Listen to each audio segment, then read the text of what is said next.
My brother-in-law, married yet straight up express his love to my wife. This event is only the beginning of a series of disturbing discoveries in my family. Yesterday, out of the blue, my brother-in-law asked my wife if she could meet him for lunch. He said there was something he needed to talk to her about. When my wife told me about his invitation, she seemed puzzled but not overly concerned. "Do you think it's about my sister?" she asked, furrowing her brow. "Maybe they're having problems, and he wants to get a woman's perspective on things." I found the whole situation odd. My brother-in-law had never reached out to my wife in this way before, but he often texted her and other family members for mundane reasons, so I didn't think much of it. After all, we were a close-knit family, and it wasn't unusual for us to support each other through tough times. "Go find out," I told her, shrugging off my initial unease. My wife agreed, deciding to meet him at a cafe near her office the next day. The next morning, as she was getting ready for work, she mentioned lunch again. "I'm still not sure what this is about," she said, a hint of worry in her voice. I reassured her, saying, "It's probably nothing serious. Just listen to what he has to say, and if it's something we need to help with, we'll figure it out together." She arrived at the busy cafe, filled with the usual lunchtime crowd, and felt a bit more at ease being in such a public setting. She got there a bit early, finding a table near the window where she could keep an eye on the entrance. He arrived a few minutes later, looking more nervous than she'd ever seen him. They exchanged the usual pleasantries, talking about work and the kids for a few minutes. But then, as soon as their food arrived, he took a deep breath and dove into what he really came to say. He started by complimenting her, telling her how beautiful she looked. At first, she thought he was just being polite, but then he kept going. He told her how she's always been the light in his life, how she makes him feel things he's never felt before. "It was love at first sight," he said, his voice trembling slightly. "I've loved you since the moment I first laid eyes on you. If you were mine, I would treat you like the queen you are. I'd give you everything you deserve." My wife was stunned. She stared at him, unable to believe what she was hearing. This man, my brother-in-law, married to my sister and the father of their 2 kids, was pouring his heart out to her. He laid it on thick, making grand promises about how different life would be if they were together. He went on, saying how he's been holding these feelings in for years, how he's watched her and admired her from afar, feeling more and more that they're meant to be together. She tried to interrupt, to tell him he's making a huge mistake, but he kept talking over her, almost as if he'd rehearsed this speech 1,000 times in his head. Mind you, this man has always had a friendly relationship with my wife. Our family sees each other often since we're a close-knit bunch. He's always been the fun uncle to our kids, the guy who's there at every family barbecue, every holiday dinner. He does text my wife frequently, but it's always been about mundane things, the kids' schedules, family events, things like that. Nothing overly suspicious, nothing that would set off any alarms. In fact, he texts and calls my mom too. They have a friendly rapport, and none of us ever thought anything of it. To us, he's always been just a good guy, someone we trust implicitly. So, to hear my wife recount this to me was like a punch to the gut. My wife didn't let him finish. She stood up, her chair scraping loudly against the floor, and walked out. She was shaking as she called me, telling me everything that had just happened. While she was on the phone with me, the text from him started. First, it was apologies. He didn't mean it. He thinks it's only infatuation. He's sorry for making her uncomfortable, but the damage was done. She left work early to come home and talk to me about this, her phone buzzing incessantly with his calls and messages. I told her to answer one of his calls, to put him on speaker so I could hear. He was crying, begging her not to tell my sister. He kept saying it was a mistake, that he misread signals, that he thought she felt the same way. Apparently, when we were together this past weekend, he thought my wife was flirting with him, that they had a moment alone in our kitchen where he felt a connection. My wife is a major ballbuster, and I suppose I can see how that can be taken as flirting. But this was beyond anything we could have imagined. He asked if she told me, and I answered, yes, as I was on speaker. Then, he started begging me too, pleading for us to keep this a secret. This went on for a while, him begging and us listening. My main question was whether he had cheated on my sister before. He swore he hadn't, swearing on his kids' lives that it was just my wife. He said, I should understand that it was her, only her. At that point, I was done listening. I told him I wasn't going to do anything tonight and that I'd call him tomorrow. Now, we're left with this mess, not knowing what to do next. My wife says we should drive over there right now and tell my sister, but the idea of wrecking my sister's family is killing me. Thinking about what this will do to my nieces makes me want to vomit. I know the right thing to do is to tell my sister, But I'm also thinking about my wife. It's not her fault, but there's sure to be resentment from my family. Even if my sister doesn't divorce him and they reconcile, I can't see how we'll ever be together again like we were before, if at all. This whole episode could tear my family apart. I don't give a damn about him, he tried to destroy my family, but I do care about everyone else. Update. So everyone that told me last night that I couldn't wait to tell my sister was right. A little after 12, I got a call from my sister. She sounded upset and said she had to tell me something.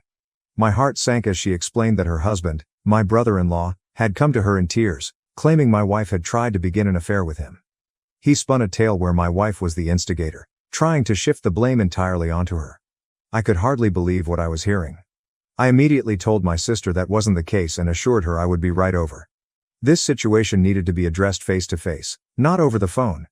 I hung up and, with a sense of urgency, called my parents. I woke my mother and father, explaining what was happening in quick, clipped sentences. My father was furious. My mother sounded shocked but resolute.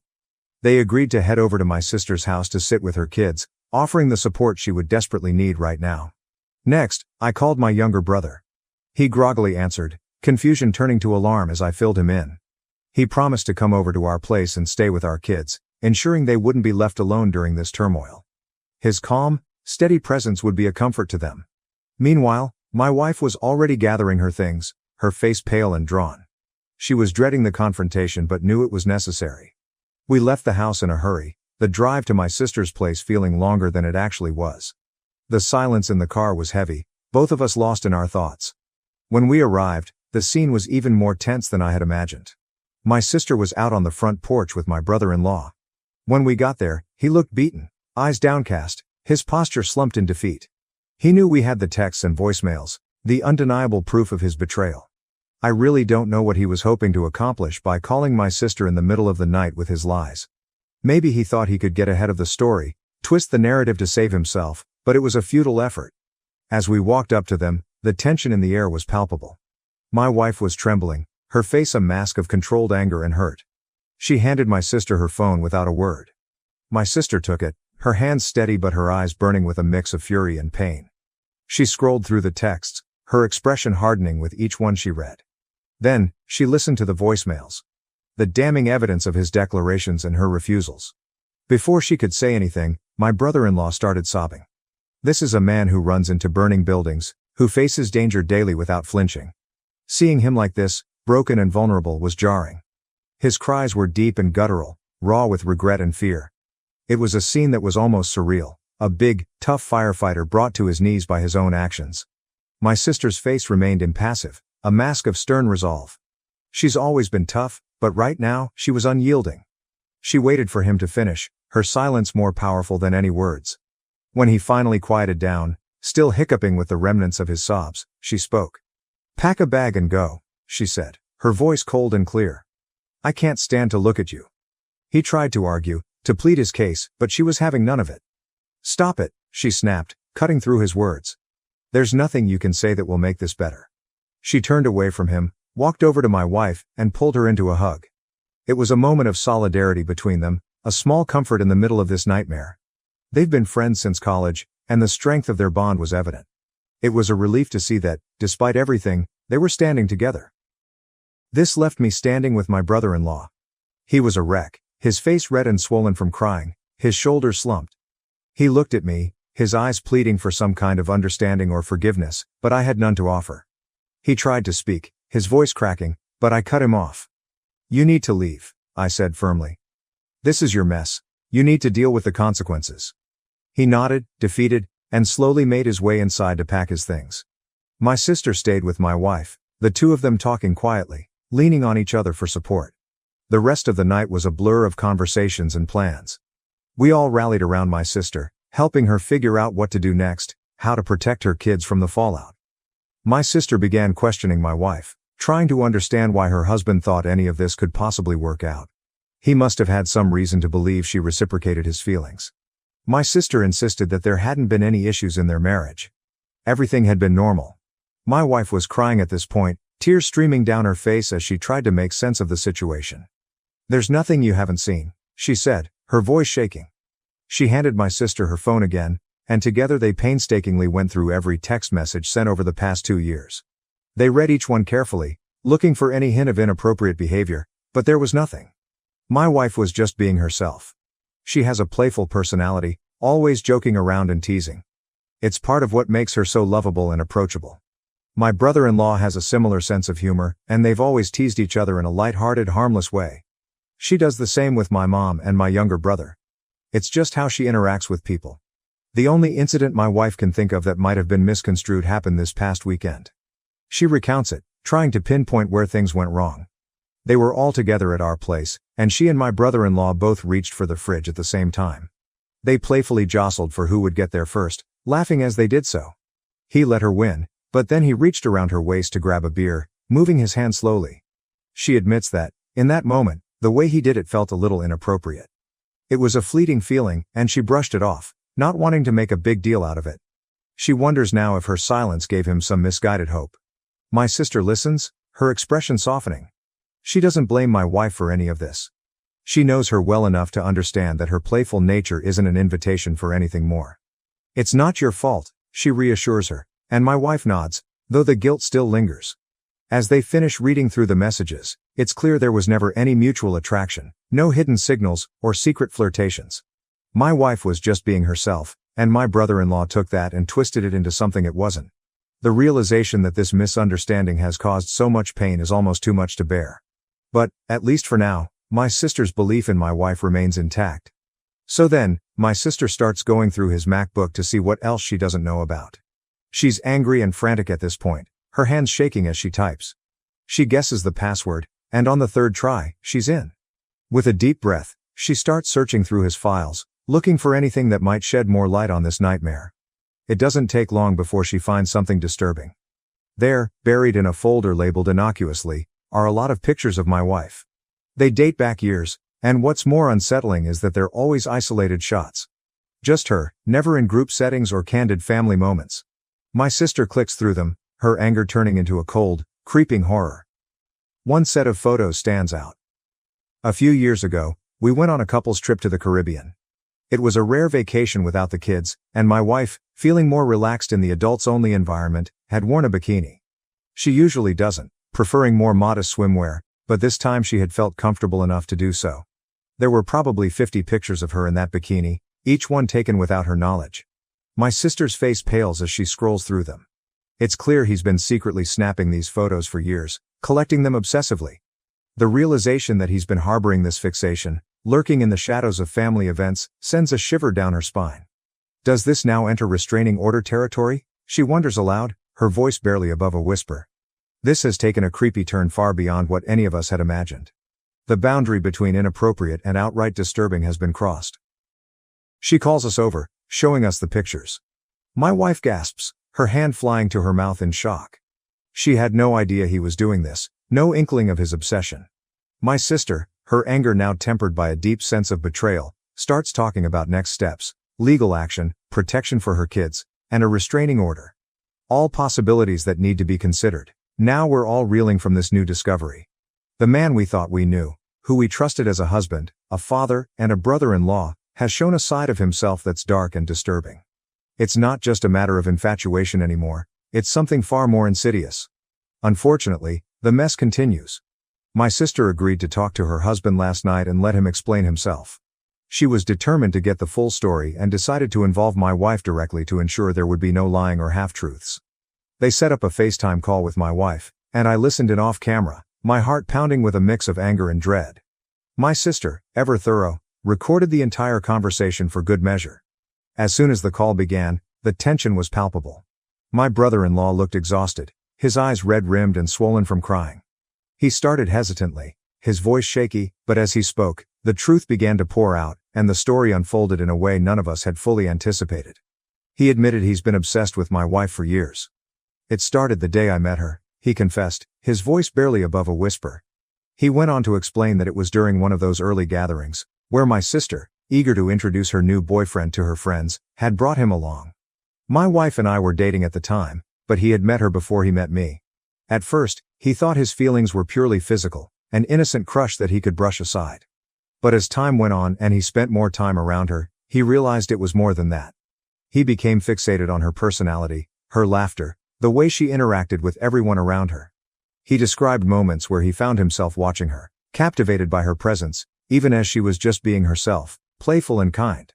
He detailed how he had tried to suppress these feelings, convincing himself that they were harmless. But over time, his obsession grew. He started finding ways to be near her more often, volunteering to help with family events, making excuses to text her about trivial things. It was a slow, insidious process that eventually led to the point where he felt compelled to confess his feelings, deluding himself into believing she might feel the same way. My sister listened, her face a mask of controlled rage and heartbreak. She didn't interrupt him, letting him dig his own grave with each word. My wife, on the other hand, was visibly shaken. Hearing how long this had been going on, how deeply his obsession ran, was almost too much for her to bear. When he finished, there was a heavy silence. My sister finally spoke, her voice icy and measured. "What made you think that my wife would leave me for you?" she asked, her eyes boring into his. He stammered, struggling to find the right words. He mentioned the supposed mutual attraction, the moments he had misinterpreted as signs of her reciprocation. My wife and sister exploded at that point, their pent-up anger and frustration spilling over. There was a lot of cussing, a lot of screaming, the raw emotion of betrayal and hurt coming to the forefront. My wife hung up the call, her hands trembling, her face pale.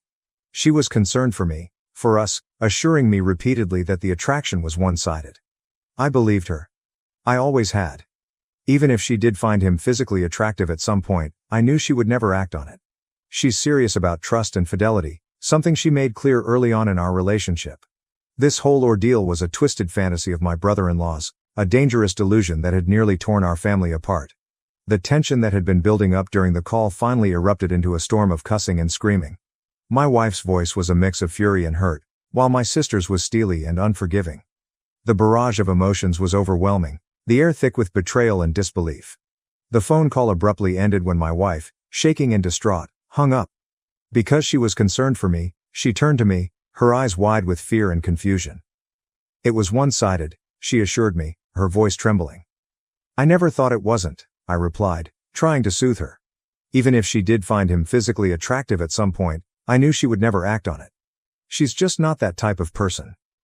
Early on in our relationship, there was a moment that encapsulated her stance on trust and fidelity perfectly. I remember watching her one morning as she was dressing, admiring her without saying a word. She noticed, gave me a teasing smile, and asked if I liked what I saw. But then her expression turned serious, almost cold. "Never betray me," she said, her tone leaving no room for misunderstanding. "Or you'll never see this again." She meant every word. My wife is serious about trust. Once it's broken, it's almost impossible to repair. As I sat there replaying the chaotic scene in my mind, I couldn't help but reflect on my brother-in-law. I knew he was a little cocky, always walking with a certain swagger, but my God, I never knew he thought so highly of himself to believe he could pull off something like this. His delusions of grandeur were staggering, completely detached from reality. I talked to my sister later on, once the initial shock had started to wear off and we could speak more calmly. She was resolute, determined to protect her children from the fallout of her husband's actions. She told me she would be contacting a lawyer first thing Monday morning to see what steps she could take to limit his exposure to their kids. She wanted to ensure that they were shielded from as much of this mess as possible. "As far as I'm concerned, he's detached from reality," she said, her voice steely with resolve. Her concern was no longer about saving her marriage but about safeguarding her children and maintaining a semblance of stability for them. Anyway, my brother-in-law returned home yesterday, not because my sister wants him back, but because she can't legally stop him. Despite the turmoil and the clear betrayal, he has the right to be in the house until the legal proceedings move forward. The atmosphere is tense and uncomfortable, filled with unspoken words and palpable resentment. They are done, and I think he realizes that now. There's a hollow look in his eyes, as if he understands that any hope he had of salvaging their marriage is gone. The lawyer tells my sister that, since my brother-in-law's behavior over the past few days has been documented, there is a good chance she will be granted full custody of the kids. The texts, voicemails, and the disturbing cache of photos all paint a clear picture of his obsession and instability. He doesn't seem to even want to fight her on that. It's as if he knows he's lost everything and is too weary to put up a battle. My sister will be fine. She's stronger than she looks, and any love she had for him is gone. She moves through the house with a determined air, her focus now entirely on her children and their future. She doesn't seem to be broken up about it. Rather, She looks like someone who's finally seen the truth and is ready to move forward. The kids don't know what happened yet. They sense something is wrong. Kids always do, but they don't know the details. My brother-in-law was never around much anyway. When the kids were home, he often slept at the fire station, pulling double shifts and overtime. His absence was a constant in their lives, a silent but ever-present gap that they had grown used to. But it is certain to be hard on them once they know what's going to happen. The stability of their home, the presence of both parents, even if it was fractured, will change. My sister is prepared for this. She's already spoken to a child psychologist to help them navigate the inevitable questions and emotions that will arise. She's ready to be both mother and father, to provide them with the love and support they'll need. As for my brother-in-law, he stays in the guest room, a silent figure in a house that no longer feels like his home. He seems resigned to his fate, going through the motions but devoid of any real fight. It's a sad, pitiful sight, but my sympathy is limited. Some of my friends have said that there must be more women, that someone as obsessive as my brother-in-law couldn't have fixated on just one person. But as far as we can tell, there hasn't been anyone else. It's really just the obsession with my wife. His fixation on her has been singular and intense, leaving no room for anyone else. After everything came to light, my wife blocked his phone number, trying to create some distance and protect herself from his unwanted advances. But on the same night he returned home, he sent my wife an email from an account he had just made. It started with a seemingly sincere apology, but it quickly took a turn into something much darker. He began by saying he never got to finish at the restaurant that day, implying there was more he needed to confess. Then he launched into paragraphs and paragraphs about all the things he loves about my wife. He detailed the desperation he felt, the overwhelming emotions that had driven him to act so irrationally. He recounted every little detail he admired about her smile, her laugh, the way she interacted with others. It was unsettling, to say the least, to see his obsession laid out so starkly. He mentioned their supposed mutual attraction again, insisting that there was a palpable sexual tension between them that he had always felt. He was delusional, mistaking her friendly, playful nature for something more. He painted a picture of a connection that existed only in his mind, a fantasy that he had convinced himself was real. The email ended with a rather large section about me. Let's just say I didn't know he had such a low opinion of me. He was quite certain that I was not satisfying my wife properly. He criticized everything from my appearance to my demeanor, implying that I was somehow unworthy of her. His words were meant to undermine me, to sow seeds of doubt and insecurity. Reading the email was a gut punch. It was clear that his obsession with my wife had twisted his perceptions and fueled his disdain for me. He saw me as an obstacle, someone unworthy of the woman he had placed on a pedestal. But instead of feeling threatened, it only solidified my resolve to protect my wife and my family from his delusions. We forwarded the email to my sister and her lawyer. It was more evidence of his unstable state of mind, another piece of the puzzle that showed just how far gone he was. This email, with its mix of apology, obsession, and vitriol, might be enough to get him removed from the house permanently. For now, my wife and I are taking it one day at a time. The support from our friends and family has been invaluable, helping us navigate this surreal and painful situation. Finally, my wife isn't doing great, but she is improving each day. She does feel guilty for being too comfortable around my brother-in-law. Normally, she is very careful about setting boundaries with other men. In case it wasn't clear, my wife is quite stunning and receives a lot of male attention. However, she felt safe around my brother-in-law because he was family, and she never thought he would cross any lines. Fortunately, she and my sister are on good terms, and there doesn't seem to be any resentment, which is a relief. We will all be okay, but it will take time. Thank you to everyone who commented and offered their support. My primary concern throughout this was my sister and her children. The impact of my brother-in-law's actions on their lives is immense. Ensuring their protection and emotional well-being became our priority. Children especially need shielding from such toxic situations to maintain their sense of security and normalcy. When faced with such a situation, it's essential to act quickly and decisively. We didn't hesitate to gather evidence, confront the issue, and involve legal help to ensure the safety and well-being of everyone involved. Procrastination or denial could have led to further harm.